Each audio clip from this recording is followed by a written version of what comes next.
Ooh, Venture Kid. Another Steam release turned Nintendo Switch eShop offering, and also another one of those side-scrolling action platform game things that plays like that one game there. Kinda.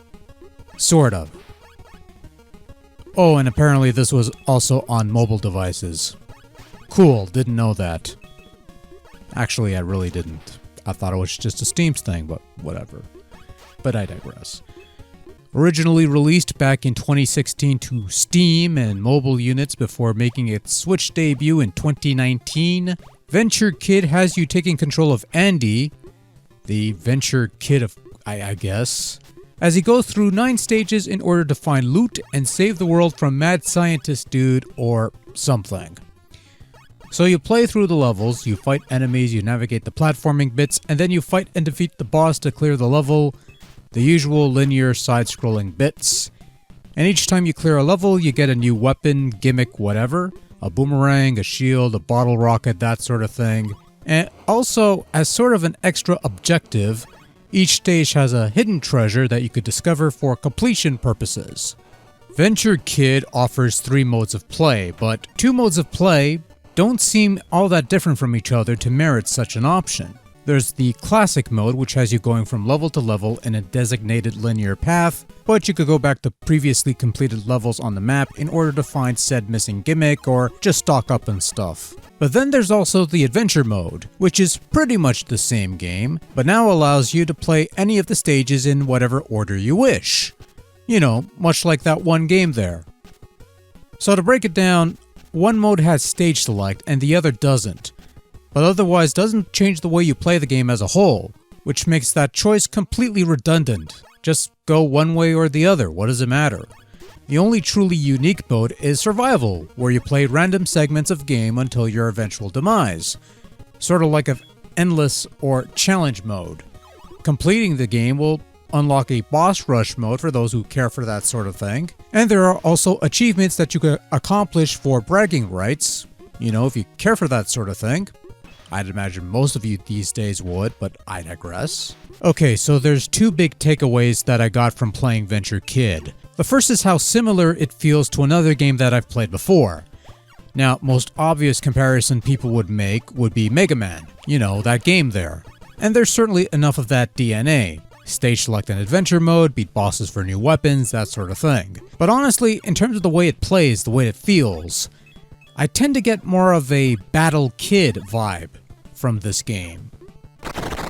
Battle Kid is a homebrew game on the Nintendo Entertainment System that was released ages ago.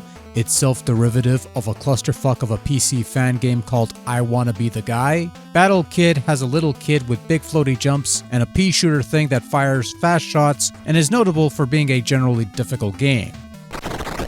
Venture Kid isn't as hard as Battle Kid though. You have a health meter in the form of hearts, and extra lives are fairly easy to acquire, either by getting 1-ups or collecting enough of these gold nuggets.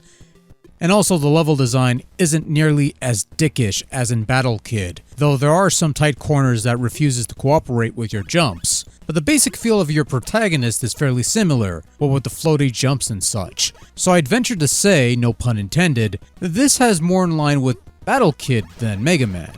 Whether it's inspired by one or the other, however, Venture Kid is a very simplistic game in terms of the gameplay, and that's the second biggest takeaway I got. Controls are fairly straightforward, easy to grasp, functional, responsive, perfectly adequate for what little you actually do here. The game does have branching paths in its levels, but aside from finding maybe that hidden gimmick per level, not enough is done with the branches other than slightly different scenery with maybe a couple extra pickups like lives and such. It's a very pedestrian platformer, with some very generic levels. Here's a city level, a desert level, a cave level, a forest levels, and so on and so forth. Venture Kid is content with merely going through the motions, and doesn't really do anything beyond the bare minimum of a competent platform game.